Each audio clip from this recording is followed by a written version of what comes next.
序章、人類史上最大の軌道上戦域。1、研究の目的と視点。ユニバーサルセンチュリー79年に勃発し、その終結をもって地球圏の政治、軍事構造を一変させた一年戦争は、人類の歴史における紛争のパラダイムを根底から変革した。この戦争は従来の国家間紛争の範疇を超え、地球圏と宇宙植民地サイドという二極構造に根ざした地政学的イデオロギー的な断層の爆発的発露であったと定義される。本論文の目的は一年戦争を単なる過去の軍事史的事象として扱うのではなく、その開戦から終結に至る過程を実際に発生した人類史上最大の軌道上戦役として捉え直し、軍事、戦略、地政学、そして政治経済の視点から厳密に分析することにある。特に戦争の時系列的な戦線拡大の要素、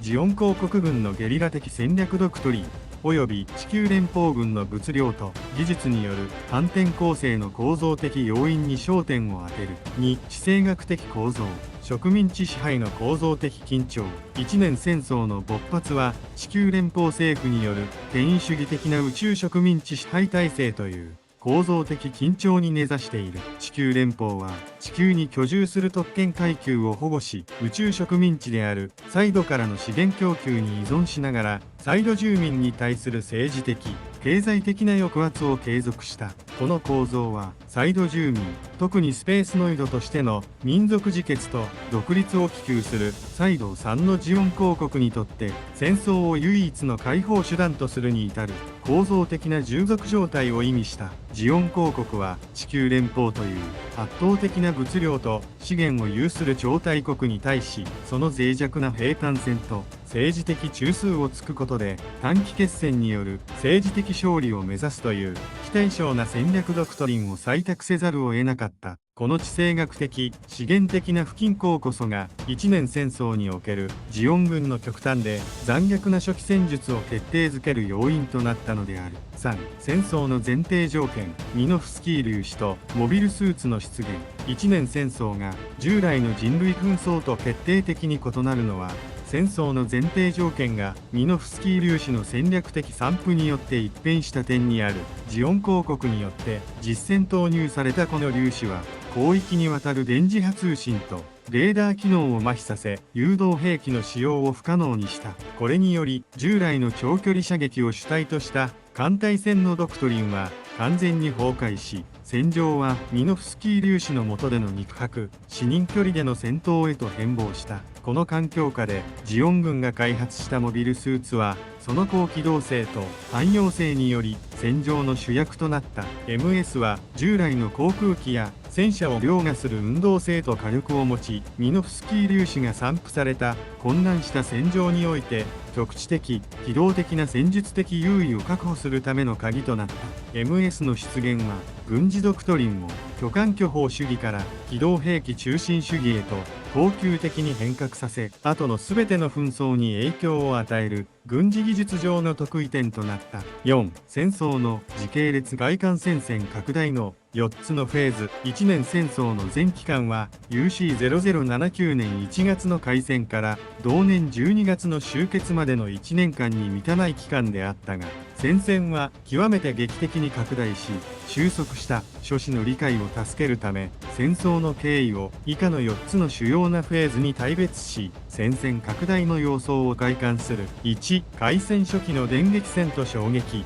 1週間戦争。ルーム戦役。UC79 年1月、ジオン軍によるサイドへの先制攻撃とブリティッシュ作戦。コロニー落とし。戦線はサイド本国周辺から地球圏全域へと一気に拡大し、連邦軍主力艦隊は壊滅。2、地球侵攻と戦線の地理的分断。UC79 年3月から9月、ジオン軍による地球への降下作戦とアジア、北米、欧州への拠点制圧。戦線は宇宙空間から地球上へと垂直的に拡大し、地理的に分散。連邦軍は戦力再編と MS 開発 V 作戦を密かに進行。3、連邦の反転攻勢と宇宙への戦線回帰。 UC79 年10月から12月上旬、連邦軍の物量と新鋭 MS の投入によるオデッサ作戦を起点とする大規模な反攻。地球上の戦線は急速に縮小し、ジオン軍は宇宙空間への後退を余儀なくされる。最終決戦と終戦、星1号作戦、UC79 年12月中旬から末。連邦軍によるジオン本国中域への総力攻撃、宇宙要塞ソロモン、パバオア空での激突をもって終結。これらのフェーズを通じて、戦線は再度地球、宇宙要塞へと目まぐるしく変化し、軍事技術と戦略ドクトリンが極限まで試されることとなった。第1章、開戦初期 UC0079、1月から2月と1週間戦争の衝撃的な戦線拡大。1. ジオンの戦略ドクトリン、非対称戦術と短期決戦への固執。ジオン公国軍の戦略ドクトリンは、開戦前から一貫して連邦軍との総力戦の回避と短期決戦による政治的勝利の追求という2つの柱に基づいていた。地球連邦軍が保有する宇宙艦隊、膨大な人的、物的資源、そして継戦能力と比較し、ジオン公国は劣勢にあることは明らかであった。したがってジオンにとって唯一の勝利の道筋は、連邦政府及び連邦軍の継戦、意思と継戦能力を開戦直後の電撃的な奇襲攻撃によって早期に破壊し、国際社会の介入を引き出すことにあった。この戦略的要請を満たすために開発されたのが MS の集中運用と非人道的な非対称戦術である。ミノフスキー粒子の散布による電磁波通信の無効化が連邦軍の旧来型艦隊戦術を機能不全に陥れる隙を突き、 MS の機動力と近接戦闘能力を最大限に活用することで、数的劣勢を戦術的な優位に転換させることが目論まれた。ジオン軍はその技術的優位性を最大限に活用し、人類史上類を見ない残虐性を持つ作戦を実行に移すことになる。1週間戦争、史上最短かつ最悪の戦線拡大 UC0079、 1月3日から10日。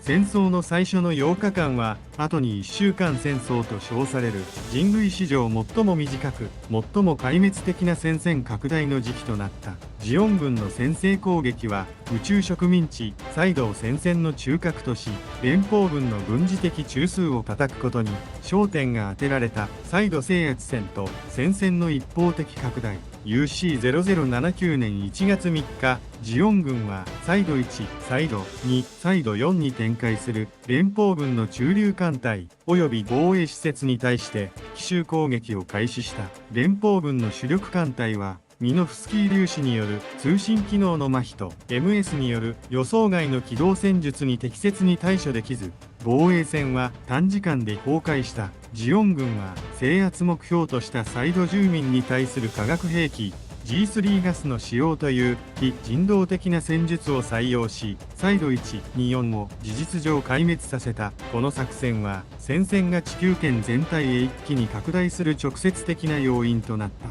その結果、地球圏の総人口の半数にあたる約30億人が失われ、この行為はジオン公国を国際的に倫理的な孤立へと追い込む決定だとなった。このサイド制圧戦により、ジオン軍は地球圏の重要宙域における制中権を一時的に掌握し、戦線を一方的に拡大させた。コロニーを落とし、ブリティッシュ作戦の戦略的打撃。1週間戦争の最終局面において、ジオン軍は制圧したサイドの一つであるサイド2のコロニーを地球連邦軍の本部が存在する南米ジャブローに向けて落下させるという非対称戦術の極地たるブリティッシュ作戦を実行した。この作戦の戦略的意図は以下の2点にあった。軍事的中枢の破壊。地球連邦軍の軍事的中枢であるジャブローを直接破壊し、連邦軍の組織的指揮系統を麻痺させること。継戦意志の破壊。地球圏全域に対する心理的威圧を与えることで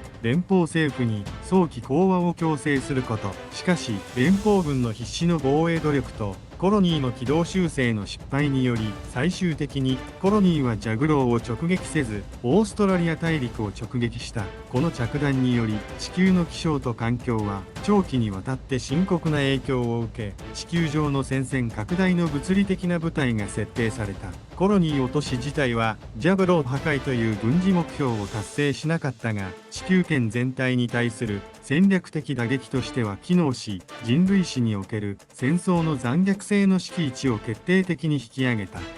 ルーム戦役 UC0079 1月末と戦線の膠着。1週間戦争の惨劇後、ジオン軍は宇宙船中堅を完全に掌握すべく、連邦軍の残存する主力艦隊デビル将軍指揮下との決戦を再度後ルーム中域で敢行した。これがルーム戦役である。ルーム戦役においてジオン軍は再び MS の集中運用という戦術的優位を最大限に発揮した。特に MS 部隊は敵艦隊の懐に飛び込む肉薄攻撃によって連邦軍の艦隊司令部を直撃し、指揮系統を混乱させた。この戦術は圧倒的な成功を収め、連邦軍主力艦隊は事実上壊滅し、デビル将軍が捕虜となるという戦術的な大勝利をジオンにもたらした。この勝利によりジオン公国は宇宙船中堅の一時的な掌握を確定させた。しかしこの戦術的勝利はジオン公国にとって戦略的な失敗の始まりでもあった。コロニー落としの失敗と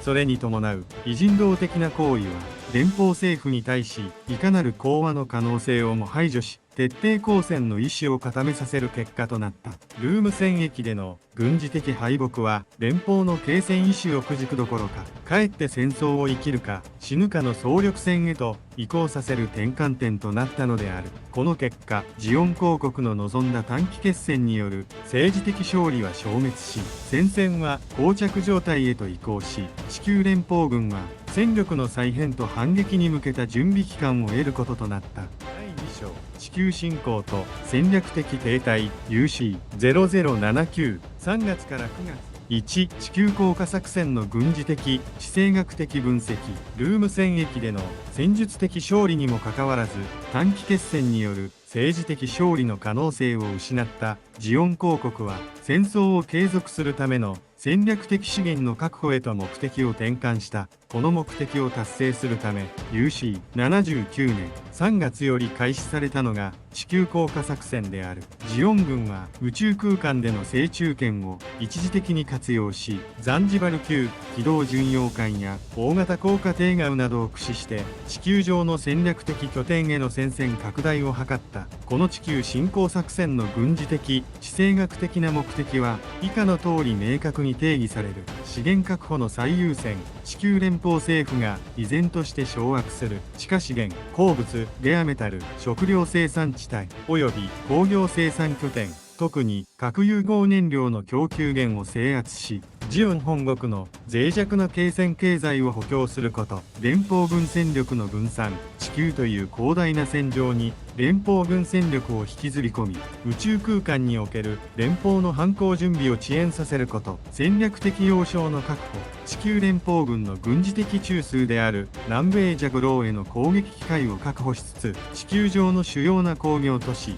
港湾及び旧連邦軍基地を制圧し、拠点制圧型の支配領域を確立すること。ジオン軍はユーラシア大陸、特に東欧、アジア、北米大陸及びアフリカ大陸の重要地域に MS 部隊を降下させ、これらの地域の制圧に成功した。これにより一年戦争の戦線は宇宙空間から地球上へと垂直的に拡大し、戦争の地理的範囲は最大に達した。2. 戦線の地理的分断と兵站線の脆弱性。地球侵攻作戦は初期こそジオン軍に広大な支配領域をもたらしたが、その広大な戦線は同時にジオン軍の戦略的な停滞と地理的分断という致命的な弱点を生み出した。ジオン軍の制圧領域は連続した安定的な戦線というよりも点と線で構成された拠点ネットワークに過ぎなかった。制圧地域が広大になればなるほど、各地のジオン軍部隊は孤立化し、連邦軍が依然として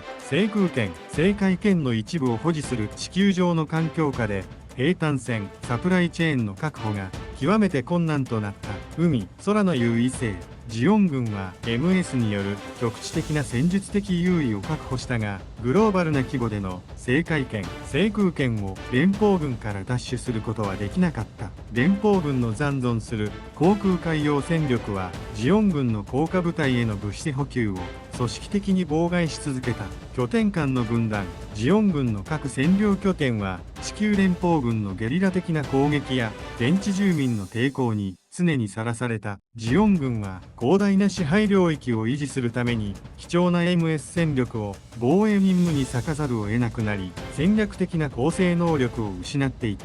資源獲得の非効率性。資源確保が目的であったにもかかわらず、占領地からの資源輸送は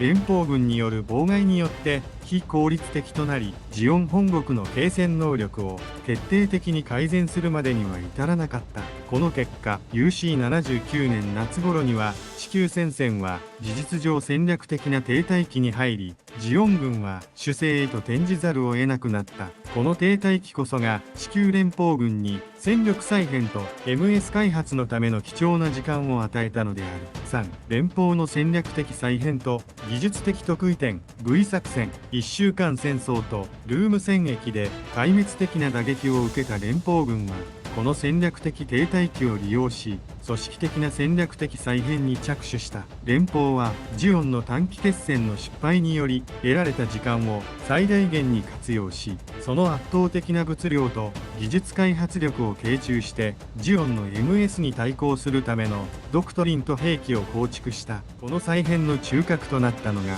ごく秘裏に実行された V 作戦である。 V 作戦の戦略的評価。V 作戦は連邦軍の MS 開発の遅れを克服するための技術的得意点の創出を目的とした。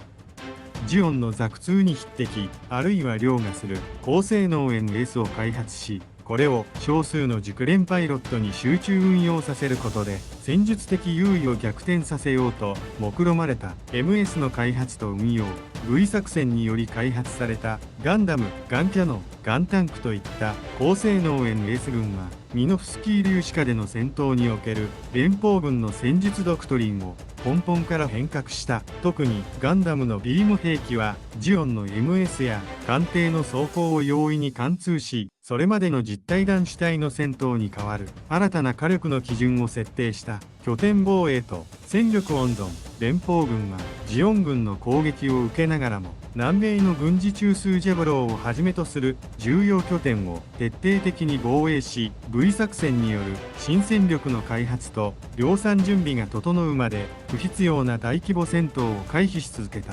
UC0079 年後半、この V 作戦により開発された新鋭 MS 軍が戦線に投入され始めたことにより、地球戦線における局地的な戦況は一変し、連邦軍の反転攻勢に向けた基盤が確立された。4. 勢力均衡の変遷。物量優位の戦線への反映。 UC0079 年3月から9月までの停滞期は戦術的優位、ジオンの MS と戦略的優位、連邦の物量と資源が拮抗する時期であった。しかしこの時期を通じて連邦の圧倒的な人的物的資源とそれを迅速に兵器化する再生産能力の優位性が徐々に戦線に反映され始める。連邦軍は MS こそ不足していたものの、戦闘機、戦車、潜水艦といった在来型兵器を絶え間なく生産投入し、ジオンの拠点制圧型の戦線に持続的な圧力をかけ続けた。そして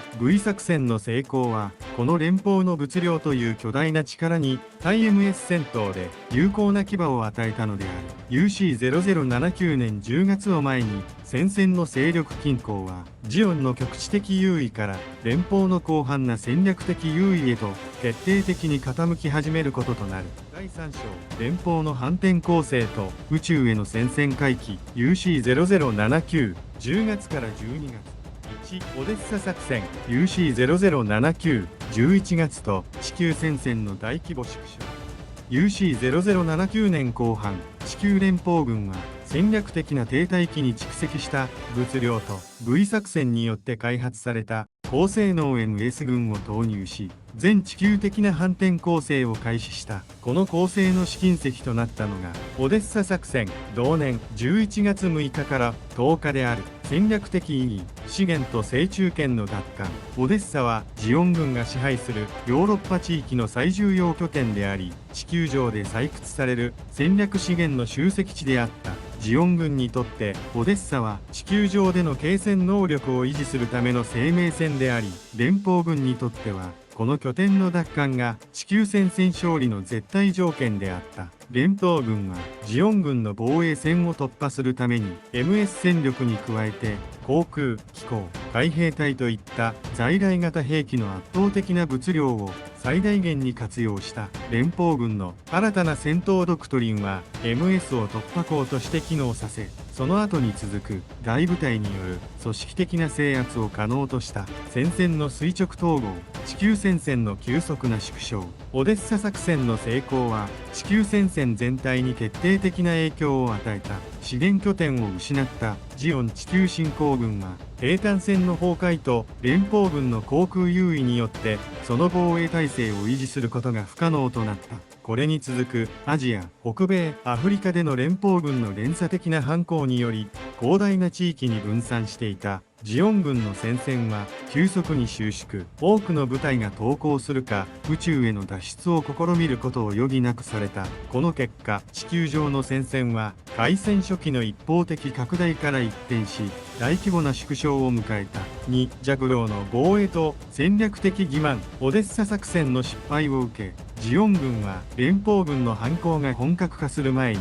最後の望みをかけて連邦軍の総司令部ジャブローへの最終攻撃を敢行した。11月下旬、戦略的必要性、ジオン軍にとってジャブローは地球連邦軍の物量生産能力の心臓部であり、これを破壊できれば宇宙での最終決戦を優位に進めることが可能であった。作戦失敗の要因、ジオン軍は地球上での戦力不足とジャブローの圧倒的な防衛体制、地下要塞化、そして連邦軍の新鋭 MS 部隊との交戦により作戦は失敗に終わった。この攻撃の失敗は連邦軍が同時に進めていた戦略的欺瞞を補強する結果となった。連邦軍はジャブローの巨大な規模と機能を隠蔽することでジオン側に連邦軍の継戦能力を過小評価させ続けていた。ジャグロー攻撃の迎撃成功後、連邦軍は地球上での勝利を確信し全戦力を宇宙空間への集中、